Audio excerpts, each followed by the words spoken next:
The first snow of winter had begun to fall when Verity saw the stranger. She had come to the Thornwood crossing at dawn, as she always did, to gather whatever herbs still clung to life beneath the frost. It was a pitiful harvest. A handful of wintergreen, some dried yarrow that had escaped the cold, barely enough to trade for salt, let alone the grain she desperately needed. The crossing was busier than usual. Merchants hurried their carts through before the mountain passes became impassable, and travelers pressed northward with the anxious energy of those racing against the season. No one paid attention to the figure slumped against the old boundary stone. At first, Verity thought he was dead. He sat with his back against the weathered granite, legs stretched uselessly before him, head bowed so low his dark hair obscured his face. His clothes had once been fine. She could see that much from the quality of the wool, now torn and filthy. But it was his stillness that made her pause. The absolute, defeated stillness of someone who had stopped expecting help. A merchant's cart rolled past, close enough that the wheel nearly crushed his outstretched hand. The driver didn't even glance down. Verity knew she should keep walking. She was nobody here, less than nobody. A rejected Omega without pack or protection, surviving on the edges of territory that had once been her home. The last thing she needed was to draw attention to herself, but she couldn't look away from his hands. They were broad and calloused, the hands of someone accustomed to work or weapons, and they were shaking. Not from cold, she realized, but from the effort of holding himself upright. Whatever had happened to this man, he was fighting just to remain conscious. Out of the way, Omega, the voice made Verity's spine stiffen. She turned to find Draven standing behind her, his enforcer's mark gleaming silver at his throat. He was flanked by 2 other wolves from the Ashmore pack, the pack that had cast her out 3 years ago. Draven, she said carefully, keeping her eyes lowered in the submissive posture that had become second nature. Still skulking around the borders, I see. His lip curled with familiar contempt. I thought the ferals would have eaten you by now. I keep to myself. I cause no trouble. Your existence is trouble. Draven's gaze slid to the stranger against the stone. What's this? Found yourself a broken human to keep you company? One of his companions laughed and walked over to the slumped figure. He prodded the stranger's leg with his boot. Cripple, can you even walk? The stranger didn't respond, didn't even lift his head. Must have been dumped here by a passing cart, Draven observed. Too useless to keep, too pathetic to kill properly. Almost like you, Verity. The enforcer's companion drew back his foot to kick the stranger's ribs. The blow landed with a sound that made Verity's stomach turn. Stop. The word escaped before she could catch it. Draven's eyebrows rose. Did you just give me an order? Verity's pulse raced, but she forced herself to step forward. He's injured. He's no threat to anyone. He's in our territory without permission. He's at a public crossing. He has the right to passage like anyone else. Draven moved closer, and Verity had to fight every instinct screaming at her to flee. He was taller than her by nearly a head, his presence radiating the dominant energy that made her Omega nature want to cower. You have no rights here, he said softly. You have no pack, no alpha, no protection. The only reason you're still breathing is because I allow it. His eyes dropped to the small pouch at her hip. What's in the bag? Nothing. Herbs. And, Verity swallowed. Some food. For trading. Give it to me. She hesitated, and Draven's hand shot out to grab her wrist. His grip was crushing, deliberately painful. I said give it to me. With trembling fingers, Verity reached into her pouch and withdrew the small bundle wrapped in cloth. Her last food, dried venison, and 2 pieces of hard bread. She'd been saving them for 3 days, rationing carefully, knowing it might be a week before she could acquire more. Draven took the bundle and examined its contents with a dismissive snort. Pathetic. He tossed it into the mud at the stranger's feet. There. Now you're both equally worthless. His companions laughed as the 3 of them walked away, their voices fading into the noise of the crossing. Verity stood frozen, watching her only food sink slowly into the churned earth. Then she looked at the stranger. He had lifted his head. His eyes were pale gray, the color of winter storms, and they were fixed on her face with an intensity that made the air still in her lungs. There was no vacancy in that gaze, no weakness. Whatever his body's condition, his mind was sharp and fully present, and watching her with something that looked almost like recognition. The moment stretched between them. Then the stranger's gaze dropped to the food in the mud, and slowly, painfully, he reached for it. Don't. Verity knelt beside him, plucking the bundle from the mire before he could grasp it. She wiped the worst of the mud away with her sleeve, salvaging what she could. You shouldn't eat dirt along with it. She held out the cleaned portion to him. He stared at her hand as if it were a foreign thing. "Take it," she said quietly. "You need it more than I do." "Why?" His voice was rough from disuse, barely more than a rasp, but the single word carried weight. "Because you're hungry. Because I can forage more tomorrow. Because—" She stopped, unsure how to explain the hollow ache in her chest that demanded she help him despite every rational argument against it. The stranger's eyes searched her face. Then, with visible effort, he reached out and took the food from her palm. Their fingers brushed, and Verity felt something pass between them. A current of warmth, a flicker of recognition that made no sense. For just an instant, she could have sworn his gray eyes flashed with molten gold. Then he blinked, and they were slate-colored again, and she told herself she had imagined it. "What's your name?" she asked. He was silent for so long she thought he wouldn't answer. "Kale?" he finally said. "Just Kale. I'm Verity." She glanced around the crossing, at the indifferent travelers and the falling snow. "You'll freeze to death here by morning. Can you walk at all?" Kale's jaw tightened with something that might have been shame. "My legs are damaged. I can manage short distances. Nothing more." Verity made her decision before her better judgment could intervene. "My cottage isn't far," she said. "I can tend your injuries there, at least until the snow passes." Those winter-pale eyes studied her with an intensity that felt like being seen straight through to the bone. "You would help a stranger," Kale said slowly. "A crippled nobody with nothing to offer you." "You're a person," Verity replied simply. "That's enough." Something changed in his expression, something that looked almost like pain, though she couldn't understand why her words would wound him. "Lead the way then, Verity," he said quietly. "I'll do my best to keep up." The walk to Verity's cottage should have taken 20 minutes. It took nearly an hour. Kale moved with agonizing slowness, his body bent around whatever injuries plagued him. Verity had offered her shoulder for support, and he had accepted with a reluctance that suggested he was unused to depending on anyone. His weight against her side was substantial. Whatever had broken him, it hadn't diminished his size. He was tall and broad-shouldered, and beneath the tattered clothing, she could feel the remnants of considerable strength. "What happened to you?" she wondered, but didn't ask. Some wounds weren't meant to be probed by strangers. "You live alone?" Kale asked as her cottage came into view through the trees. "Yes." "No pack? No family?" The questions were carefully neutral, but Verity heard the curiosity beneath them. "I was cast out," she said, keeping her voice steady. 3 years ago." "For what crime?" Verity's steps faltered slightly before she recovered. "For being what I am." Kale said nothing more, but she felt his gaze on the side of her face, measuring, calculating. For a crippled stranger, he had remarkably observant eyes. The cottage was small but solid. Verity had built most of it herself from salvaged timber and stones cleared from the forest floor. It wasn't much. A single room with a sleeping pallet, a hearth, a table with one chair, but it was hers, and it was warm, and it kept the wilderness at bay. "Here." She guided Kale to the pallet, the only comfortable surface available. He sank down with a barely suppressed groan, and in the hearthlight, she got her first clear look at his injuries. Her chest tightened. His legs weren't merely damaged. They were wrapped in crude bandages that had soaked through with dark stains, and the skin visible above the wrappings was mottled with bruising so severe it was nearly black. But it was the wounds themselves that made her stomach clench. The injuries looked deliberate, methodical, as if someone had systematically tried to cripple him. "Who did this to you?" The question emerged before she could stop it. Kale's expression shuddered. "It doesn't matter. These wounds could fester. You could lose your legs entirely. Then I'll lose them." His voice held such flat resignation that Verity felt anger spark in her chest. "That's not acceptable. I'm a healer. Let me help you." "A healer?" Kale's eyes sharpened. "What kind of healer?" "The ordinary kind. Herbs, poultices. Nothing." She caught herself, choosing her words carefully. "Nothing unusual." The lie tasted bitter on her tongue. She turned away to gather her supplies, acutely aware of his gaze tracking her movements.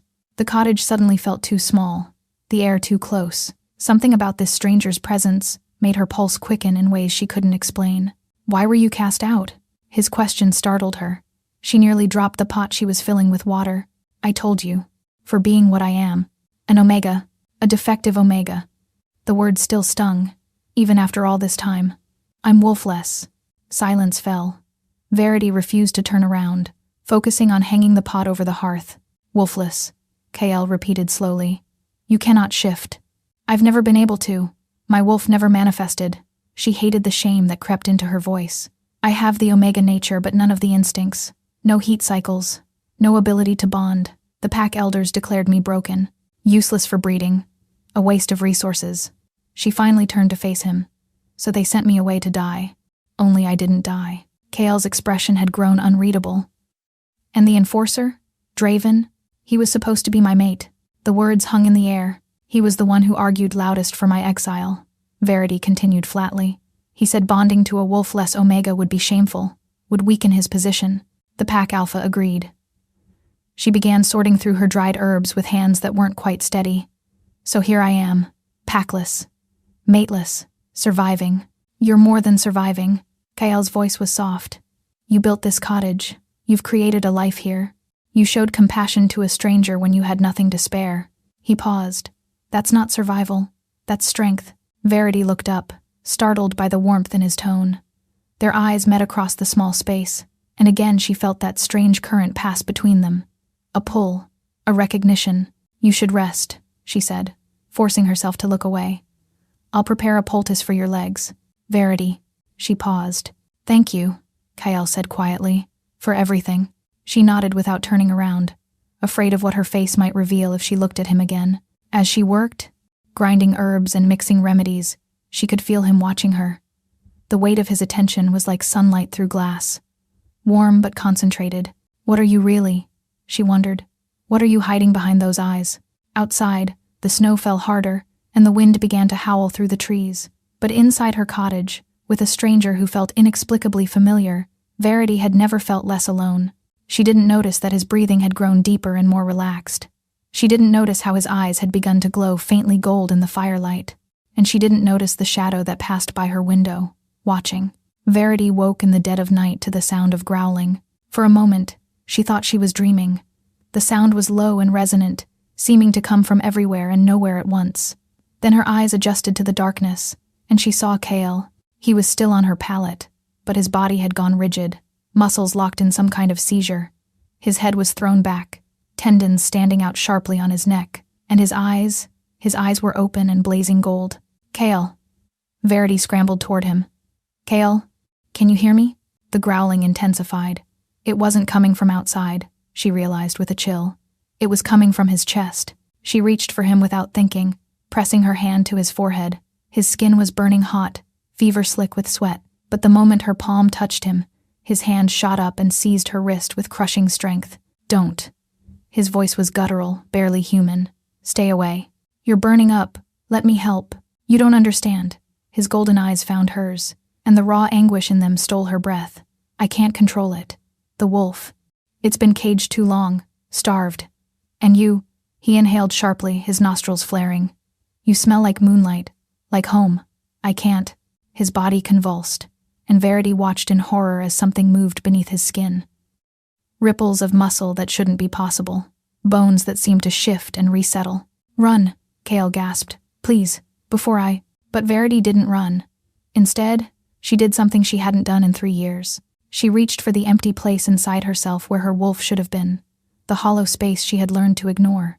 And for the first time in her life, something answered. Warmth flooded through her veins, not painful but electric. Alive. Her palm, still pressed to Kael's forehead, began to glow with soft silver light. Kael's convulsions slowed, his breathing steadied, and beneath her hand, she felt his fever begin to break. How? His voice was barely audible, the gold fading from his eyes. You said you were wolfless. I am, Verity whispered, staring at her own luminous hand. I don't know what this is, but even as she spoke, she felt something else stirring, a presence at the edge of her consciousness, feminine and ancient and utterly patient, as if it had been waiting her entire life for this moment. Daughter, something whispered inside her mind. Finally, you call for me. Kael was struggling to sit up, his expression transformed. The wary stranger was gone, replaced by something almost reverent. He reached toward her face, stopping just short of touching her. Luminary, he breathed. You're a luminary. A what? The healers of legend. Wolves blessed by the moon goddess herself. They've been extinct for centuries. His hand trembled in the space between them.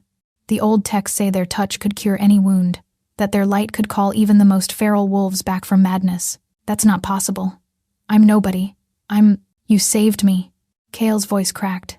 My wolf was breaking free. Another moment and I would have torn you apart. But your light pushed him back, made him submit. His eyes searched her face with wonder. Do you understand what this means? What you are? Verity's head was spinning.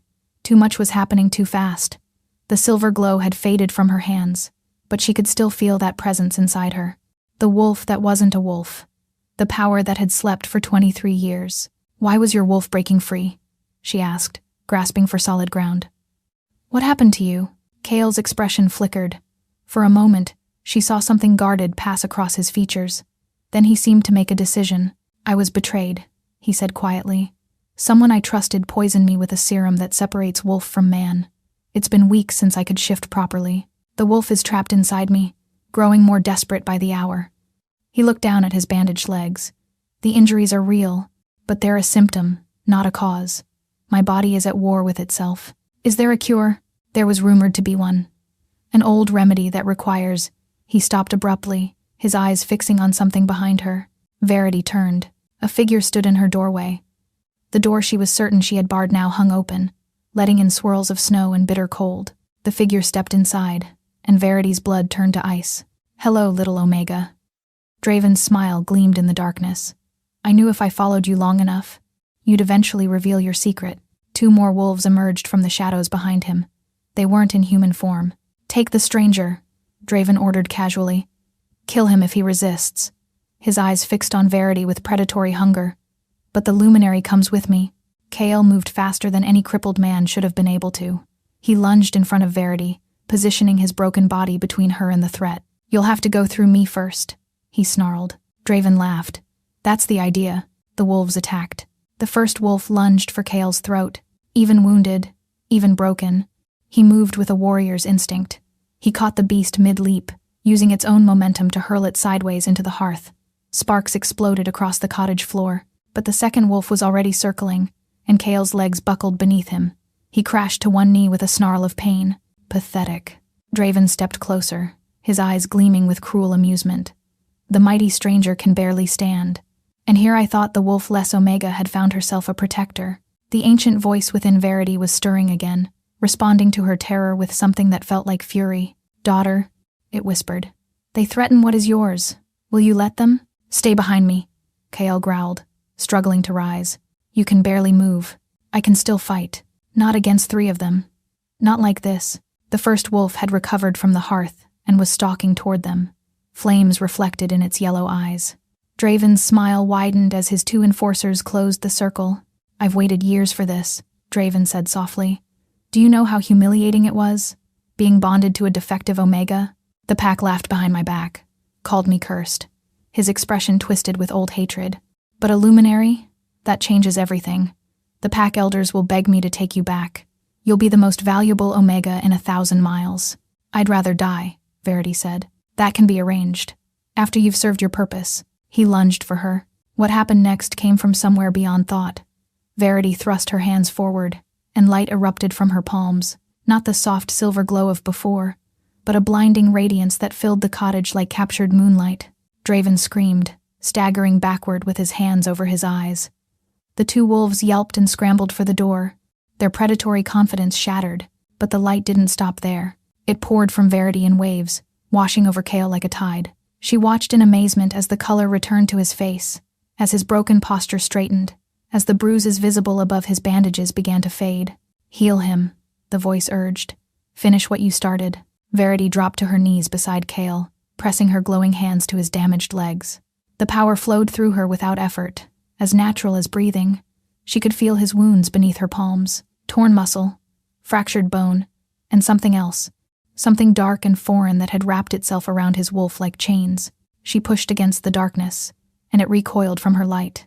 For a fleeting instant, she felt his thoughts brush against hers gratitude, wonder, and something fiercer beneath. The contact was brief but undeniable, a whisper of connection that promised more. Kale gasped, his back arching. His eyes blazed gold, but this time, there was no madness in them, only wonder. Verity. Her name on his lips was half prayer, half warning. You have to stop. You'll drain yourself completely. I can feel it, she breathed. The poison inside you. I can burn it away.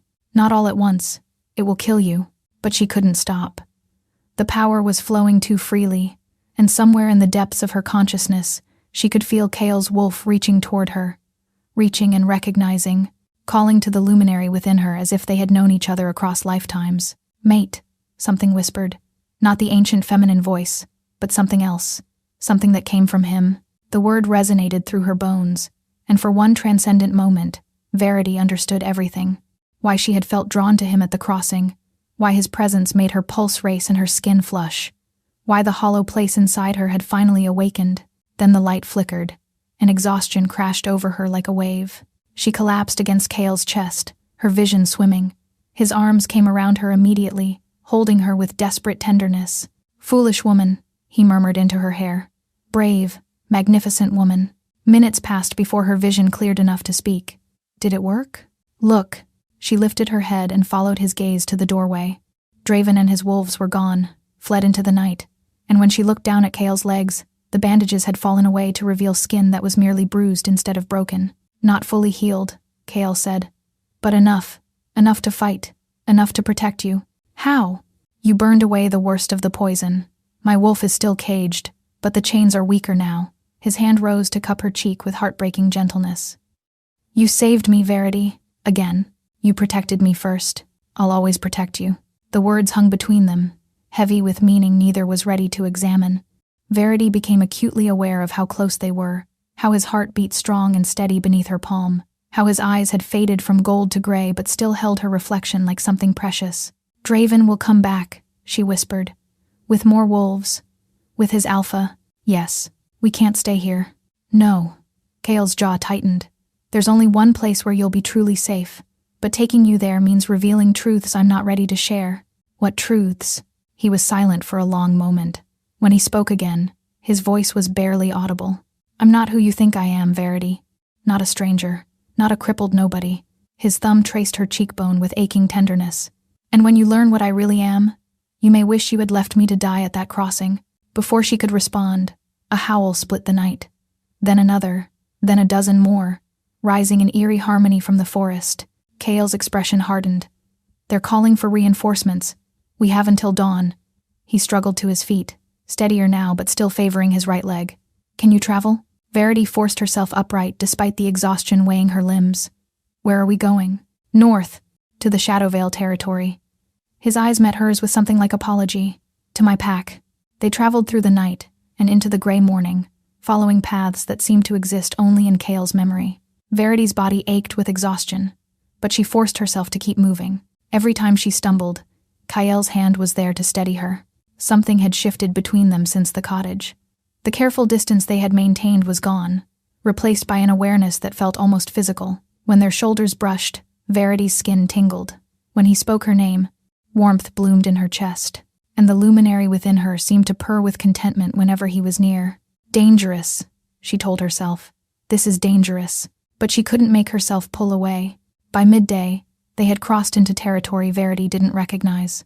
The trees here were older, taller, their branches woven together into a canopy that blocked most of the winter sun. The air smelled different, wilder, ancient. "Shadowvale," Kale said quietly.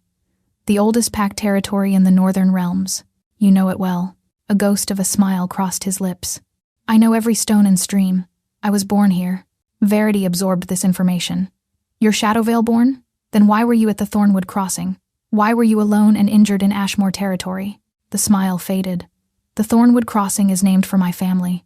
We've guarded that boundary for 12 generations. Leaving me there to die was the ultimate humiliation. Leaving you there? Who would? My brother." Kale's voice was flat. "Mordecai was always ambitious. I just never believed he would go this far." Pain flickered across his features. "He told me our younger sister Lyra was killed in the coup. Used her death to break me before dumping me at the crossing." "Your own brother did this to you?" "He wanted what I have, what I am." Kale was silent for a moment. "He's probably declared himself king by now. Told the pack I died in an accident or ran like a coward." Verity's head was spinning. "King." The word echoed through her mind. Every interaction, every word, every gentle touch took on new meaning. "Why didn't you tell me?" "Because I needed to know if you were real." Kale stepped closer. "Do you understand how rare you are? Verity, a luminary with a heart pure enough to give her last food to a stranger? If I had revealed myself immediately, I would never have known if your kindness was genuine or calculated, so you tested me. I observed you, and what I observed," his voice roughened, "made me certain of something I had only suspected." Certain of what? He was close enough now that she could feel the heat radiating from his body. His hand rose to cup her cheek, and despite everything, despite the revelations, she leaned into his touch. "That you're my mate," Kyle said quietly. "My true mate. The one the moon goddess chose for me before either of us was born." Verity's lungs seized. The luminary within her surged forward, and for an instant, she felt Kale's wolf reaching back. Two souls recognizing each other across a divide that shouldn't exist. Then shouts erupted from the trees ahead, and the moment shattered. Wolves in human form emerged from the forest, a dozen of them, armed with spears and expressions of shock, their eyes fixed on Kale, and Verity watched their faces transform from hostility to disbelief. "My king!" A gray-haired warrior fell to one knee, his voice cracking. "You're alive. Where is Mordecai?" Kale's voice had changed. Gone was the wounded stranger. In his place stood a king, and the authority in his tone made Verity's knees weak. "Mordecai declared you dead 3 days ago, sire. He claimed the throne at moonrise. Anyone who questioned him was what? Executed, my king. 30 wolves dead. The rest are too afraid to speak." Kale's expression went cold. "And my mother? My counsel? Imprisoned, awaiting trial for conspiracy." The warrior's voice broke. "Sire, he's destroyed everything." Kale turned to Verity, and she saw the choice warring in his eyes. His pack was suffering. His people were dying. He had to go to them immediately, but taking her into that chaos would put her directly in Mordecai's path. "You have to go," Verity said before he could speak. "Your people need you. I won't leave you unprotected. I can protect myself. Not against what's coming." He gripped her shoulders. "Mordecai will learn of your existence. A luminary is the one thing that could legitimize his rule. He will hunt you to the ends of the earth. Then let him hunt." Verity lifted her chin. "I survived 3 years alone in hostile territory. I can survive this." "Verity, go save your people, Kale. That's what kings do." For a long moment, he simply looked at her. Then he pulled her against him, crushing her to his chest with desperate strength. "This isn't goodbye," he growled against her hair. "I will come back for you. I swear it on the moon itself." His lips found her forehead, her cheek, the corner of her mouth. Each touch burned like a brand. Then he was gone, racing into the forest with his warriors, leaving Verity alone in the frozen twilight with the echo of his promise and the growing emptiness where his presence had been.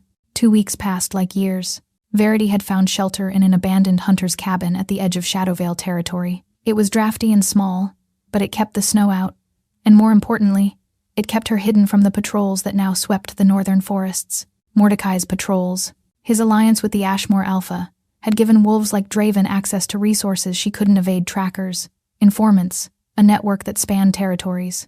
She had heard the news in fragments, whispers from traveling merchants, gossip exchanged at distant crossings where she traded her herbs for supplies.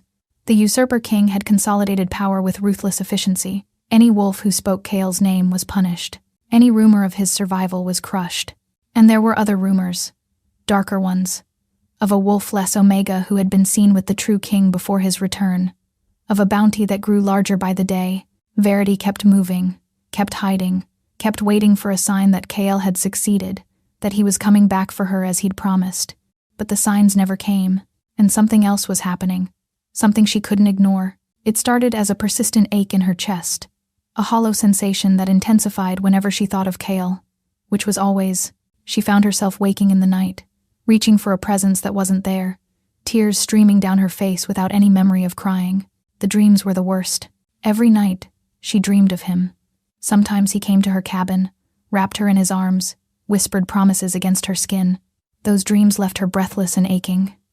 But other nights, she dreamed of blood, of Kale fighting alone against terrible odds, of his body broken on cold stone while a dark-haired stranger stood over him, laughing. She always woke from those dreams screaming. "He is your mate," the ancient voice whispered. "Your soul knows his soul. When he suffers, you suffer. When he bleeds, you bleed. Then why can't I feel if he's alive?" Verity demanded of the empty cabin. "Why can't I sense him?"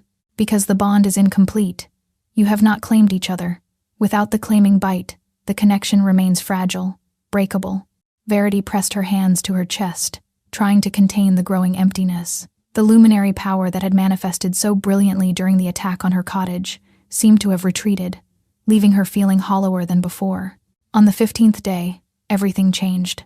She was gathering firewood when she heard the approaching footsteps, too heavy to be deer, too deliberate to be casual travelers. Verity dropped her bundle and pressed herself against the nearest tree, barely breathing. 3 figures emerged from the snow-laden pines. Not Shadowvale wolves. Their scent was wrong, carrying the sharp tang of Ashmore territory, and leading them was Draven. "I know you're here, Omega." His voice carried through the silent forest. "My scouts tracked you 3 days ago. Running is pointless." Verity's mind raced. She could try to summon her power, but it had been unpredictable since Kael left. Some days she could barely produce a flicker of light. "Come out peacefully, and I won't hurt you. Much." Draven's smile was audible. "Mordecai wants you alive and relatively undamaged. Something about needing your power to strengthen his claim." He paused. "He's offered me a king's ransom for your capture, more than enough to buy my way into his inner circle." Mordecai. Verity's blood chilled. The usurper knew about her, knew what she was. "Of course," Draven continued. "He doesn't need you completely intact, just alive enough to serve. If you make me chase you, I might have to discipline you first." His companions laughed, and Verity's fear crystallized into something harder, something that felt almost like rage. She had spent 3 years running, 3 years hiding, 3 years accepting the narrative that she was broken, worthless, deserving of exile. "No more." She stepped out from behind the tree. Draven's smile widened. "There's my good little Omega. Now come quietly and—" "No." The word wasn't loud, but it carried power. Verity felt the luminary within surge forward, responding to her defiance. "No?" Draven's expression flickered. "You don't get to say no. You don't have a pack. You don't have an alpha. You don't have— I have myself." Verity's hands began to glow. "I have 3 years of survival that taught me I don't need a pack to have worth. I don't need an alpha to have power. And I certainly don't need your permission to exist." The light intensified, and she saw fear flash across Draven's face. Real fear. The kind he had probably never expected to feel toward the Omega he had once rejected. "Take her!" he snarled at his companions. "Now!" They rushed toward her. Verity threw her hands forward, and moonlight exploded through the forest. But this time, something went wrong. The power surged too fast, too wild, burning through her reserves like fire through dry timber. She managed to drive back 2 of the attackers before her strength gave out completely. The last thing she saw before darkness claimed her was Draven's boot swinging toward her head. When Verity woke, she was in chains. Cold iron bit into her wrists. A damp stone ceiling stretched above her, and through the narrow window of her cell, she could see the towers of a fortress she had only ever heard described in fearful whispers. The Ashmore stronghold in Mordecai, who had made this fortress his base while hunting down any threat to his stolen throne. But as her vision cleared, she realized the cell wasn't empty. A figure slumped against the opposite wall, bound in chains twice as heavy as hers. His clothes were torn and bloody. His dark hair hung lank across his face. But even battered beyond recognition, Verity would have known him anywhere. "Kael," she breathed. He lifted his head slowly, and her heart shattered. His eyes were dull with pain and something worse, hopelessness. The proud Alpha King had been broken in ways that went far beyond physical wounds. Verity. Her name was barely a whisper. "I'm sorry. I tried to come back for you. I tried." "What happened?" Mordecai was waiting for me. Each word seemed to cost him. He had allied with the Ashmore Alpha. My own warriors were outnumbered, outmaneuvered. A broken laugh escaped his cracked lips. "I walked into a trap like a fool." Verity strained against her chains. "We'll find a way out. There is no way out." Kael's voice was hollow. "Tomorrow is the blood moon. Mordecai is coming to execute me publicly, to prove once and for all that his claim is legitimate. And you," his voice cracked, "you'll be forced to bond with him. Your luminary power will make him unstoppable. I'll die first." "You might." Kael finally met her eyes, and the anguish in them took her breath away. "And that would be my fault. All of this is my fault. I should never have let you get close. Never should have told you what you were. I put a target on your back because I was selfish enough to want." "To want what?" The silence stretched between them, heavy with everything unspoken. "You," Kael whispered. "I wanted you. From the moment you knelt in the mud and gave me your last food, I knew you were the one I had been waiting for my entire life. Tears carved tracks through the blood on his face. And now you're going to die for it. Verity felt the luminary within her stir. Not with power this time, but with something deeper. Determination. No, daughter. You will not die, and neither will he. The bond, Verity said suddenly. You said it was incomplete, that without the claiming bite, the connection is fragile. Kael's brow furrowed. Yes, but what happens if we complete it? His eyes widened. Verity. No. The claiming bite between an Alpha King and a luminary, the power released would be catastrophic. It could kill us both, or it could save us both. She strained toward him, chains biting into her wrists. You said luminaries could call even feral wolves back from madness. What if that's exactly what we need? What if completing the bond is the only way to free your wolf from whatever cage Mordecai's poison built? You don't know what you're asking. I'm asking you to trust me. Verity's voice softened. The way I trusted you. The way I've trusted you since the moment I saw you at that crossing and knew without understanding why, that I was meant to find you. Kael stared at her. In his gray eyes, she watched hope and terror wage war. Outside the cell window, the moon began to rise. Neither of them spoke for a long moment after his confession. There was nothing left to say that their eyes hadn't already communicated. Outside, the blood moon rose like a wound in the sky. Its crimson light spilled through the cell window, painting the stone walls in shades of rust and shadow. Verity could feel its pull in her bones, an ancient call that made the luminary within her stir with restless energy. We don't have much time, she said, straining against her chains. How do we do this? The claiming bite? Kael's expression was torn between desperate hope and equally desperate fear. You don't understand what you're proposing. A claiming bond isn't just physical. It's the merging of two souls. Every thought, every memory, every wound I carry would become yours, and yours would become mine. I'm not afraid of your wounds. You should be. His voice cracked. I've done terrible things, Verity. Made terrible choices. The weight of a kingdom has been on my shoulders since I was 18 years old. If you see inside me, truly see, you might not what? Love you? The word hung between them like a held breath. Kael went very still. You don't know me well enough to love me. I know that you protected me when you could barely stand. I know that you looked at me like I mattered when everyone else saw only a broken omega. I know that when you touch me, something inside me recognizes something inside you. Verity's voice softened. I don't need years to know what my soul already understands. Verity. Tell me how to complete the bond. For a long moment, he simply looked at her. The moonlight caught his eyes and turned them silver, and Verity saw the moment his resistance crumbled. The bite must be mutual, he said quietly. I claim you, you claim me. At the same moment, under the witness of the moon. He paused. But we're chained. We can't reach each other. Verity looked at the distance between them.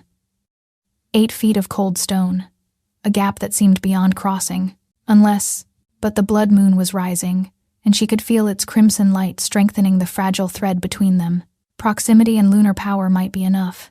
She closed her eyes and reached inward, searching for the luminary power that had failed her in the forest. It flickered weakly, exhausted from her earlier attempt. But beneath the exhaustion, she felt something else. The bond that already existed between them, fragile and incomplete, but real. She followed that thread. Kael, she thought, pushing the word toward him with everything she had. His sharp intake of breath told her it had worked. You can hear me. I can feel you. His mental voice was rough with wonder. How is this possible? The bond. It's already there. We just need to strengthen it. She opened her eyes and found him staring at her with an expression that made her chest ache. The chains, she said aloud. Can you break them if your wolf is freed? If my wolf is freed, I could tear down this entire castle. A ghost of his old confidence flickered across his features. But the poison, I'll burn it away. All of it. The way I started to in my cottage. That nearly killed you. This time I won't be fighting alone. Verity held his gaze. This time I'll have your strength to draw from. That's what the bond does, isn't it? Makes us stronger together? Kael was silent for a long moment. Then, slowly, he nodded. If we're going to do this, he said, we do it now, before Mordecai arrives. Verity closed her eyes again and reached for her power. This time, instead of pushing outward, she sent it across the bond toward Kael. She felt his wolf immediately, caged and desperate, wrapped in chains of dark poison. But she could also feel something else. His love for her. It blazed beneath his fear, fierce and undeniable. She let that love anchor her as she began to burn. The light built slowly at first, then faster, pouring through the fragile bond like water through a breaking dam. Verity felt Cale's pain as the poison fought back, felt his wolf howling for freedom, felt his heart reaching for hers across the cold stone. Then something snapped. A sound like chains breaking echoed through the cell, though neither of them had moved. Cale threw his head back with a roar that wasn't entirely human, and Verity watched in amazement as his body began to shift. Not fully, not completely, but enough. His muscles swelled, his eyes blazed gold, and when he wrenched his arms apart, the iron chains shattered like brittle ice. He crossed the distance between them in 2 strides and fell to his knees before her. His hands, trembling with barely contained power, cupped her face. "Now," he breathed. "Before I lose control." His mouth found the curve of her neck, and Verity tilted her head to give him access. At the same moment, she pressed her lips to his throat, feeling the wild pulse beneath his skin. They bit down together. The world exploded. Pain and pleasure merged into something beyond either. Verity felt Cale's essence pour into her like molten silver, filling every hollow place she had ever known. His memories crashed over her in waves. A childhood of duty and expectation, the weight of a crown he never asked for, the loneliness of a king who trusted no one, and beneath it all, the moment he had first seen her at the crossing, the shock of recognition that had stopped his heart. She's the one, he had thought. Moon help me. She's the one. In return, she gave him everything. Her years of rejection, her quiet determination to survive, the first stirring of the ancient voice when his fevered eyes met hers. The love that had grown in spite of every reason it shouldn't. Their wolves met in the space between their souls and recognized each other with joy so fierce it was almost savage. "Mate," his wolf sang. "Mate," hers answered. The bond snapped into place with a force that shook the foundations of the castle. Verity gasped as power flooded through her, more than she had ever contained. It wasn't just her luminary light anymore. It was Cale's strength, his wolf's ancient ferocity, the accumulated power of a royal bloodline stretching back centuries. She barely felt the chains fall from her wrists. Cale pulled back from her throat, and she saw blood on his lips, her blood, gleaming in the crimson moonlight. His eyes were pure gold now, his features caught somewhere between man and wolf. "We need to move," he growled. Mordecai will have felt that. As if summoned by his name, footsteps thundered in the corridor outside, shouting voices, the clash of weapons. Cale was on his feet instantly, pulling Verity up beside him. The cell door burst open, and 3 guards rushed in with drawn swords. They never stood a chance. Cale moved like lightning made flesh. 1 guard went down before he could raise his weapon. Another followed a heartbeat later. The 3rd managed a single swing before Cale's hand closed around his throat and lifted him off the ground. "Where is Mordecai?" The guard choked, his feet kicking uselessly. "The Great Hall," he gasped, preparing for the execution ceremony. Cale dropped him without another glance. He turned to Verity, and she saw the battle raging behind his eyes.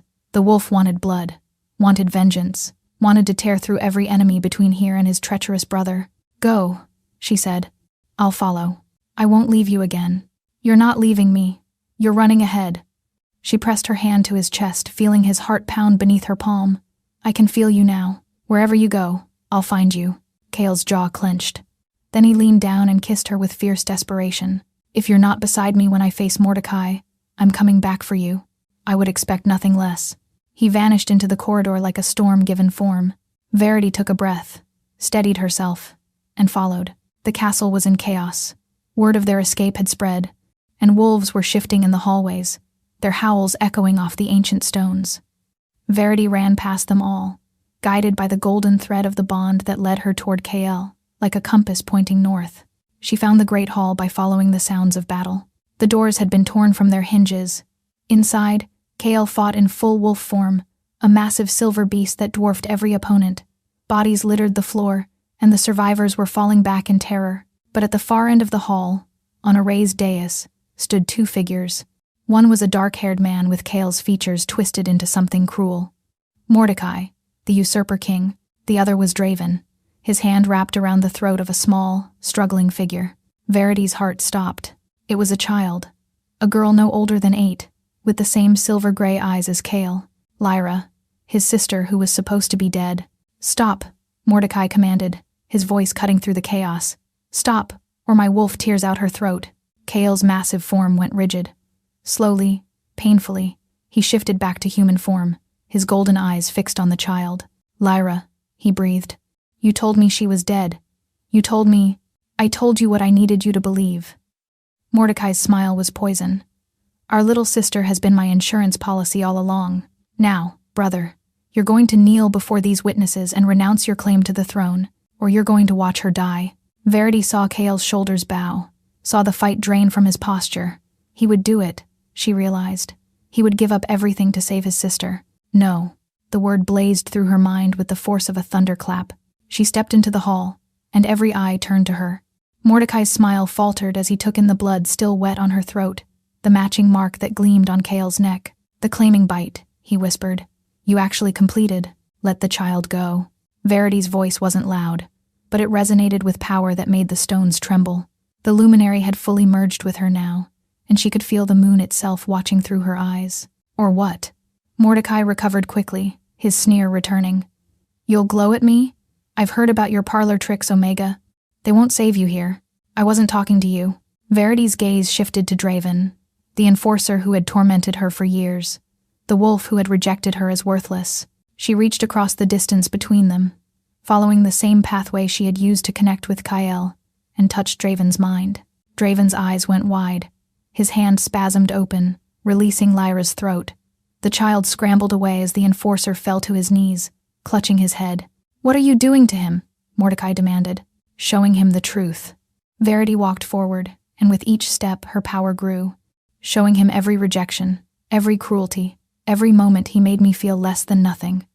She stopped before Draven's trembling form, and showing him what I became despite all of it. Draven looked up at her, and his face was wet with tears. "I'm sorry," he choked. "I didn't know. I didn't..." Verity looked down at the wolf who had tormented her for years. She could feel his regret through the connection she had forced open, could see the memories cascading through his mind, every cruelty recontextualized through her eyes. He had been afraid. Afraid of being mocked for bonding with a defective Omega. Afraid of losing status. His cruelty had been cowardice wearing armor. "I know." Verity's voice softened. "And I forgive you. Not for your sake, for mine. I won't carry your weight anymore." She turned away from him and faced Mordecai. The usurper had drawn a knife, the blade gleaming with the same dark poison that had once caged Cale's wolf. "Stay back," he snarled. "I'll kill you. Cale hit him like an avalanche. The brothers crashed across the dais in a tangle of limbs and fury. The poisoned knife skittered away as they fought, two wolves in human skin, battling for dominance as ancient instinct demanded. But Cale was no longer caged, no longer broken. The fight was brutal but brief. When Cale rose from his brother's unconscious form, his chest heaving and his eyes still blazing gold, a silence fell over the hall. "It's over," he said. "Mordecai will face justice for his crimes. Anyone who stood with him can choose now. Kneel and accept my mercy, or run and be hunted." One by one, the remaining wolves dropped to their knees. Cale turned to Verity, and the fierceness in his face melted away. The king became the man who had touched her face by the firelight, who had whispered promises against her skin, who had claimed her as she had claimed him. He crossed to her in 3 strides and pulled her into his arms. "You magnificent woman," he murmured against her hair. "You saved us all. We saved each other." A small hand tugged at Verity's borrowed cloak. She looked down to find Lyra gazing up at her with wonder. "Are you my brother's mate?" the child asked. Verity glanced at Cale, who was watching her with an expression that made her heart overflow. "Yes," she said softly. "I suppose I am." "Good." Lyra's face broke into a brilliant smile. "I always wanted a sister." As the blood moon reached its zenith, Verity stood in the great hall of her enemies and felt something she had never expected to feel again. Home. Not a place, not a pack, but a person. Cale's hand found hers, their fingers intertwining as naturally as breathing. "My queen," he whispered, the title a promise and a prayer. Verity smiled. The rejected Omega, the wolf-less outcast, the luminary reborn. She had spent years believing she was broken, empty, unworthy, but standing beside her mate, surrounded by wolves who knelt before her light, she finally understood the truth. She had never been broken.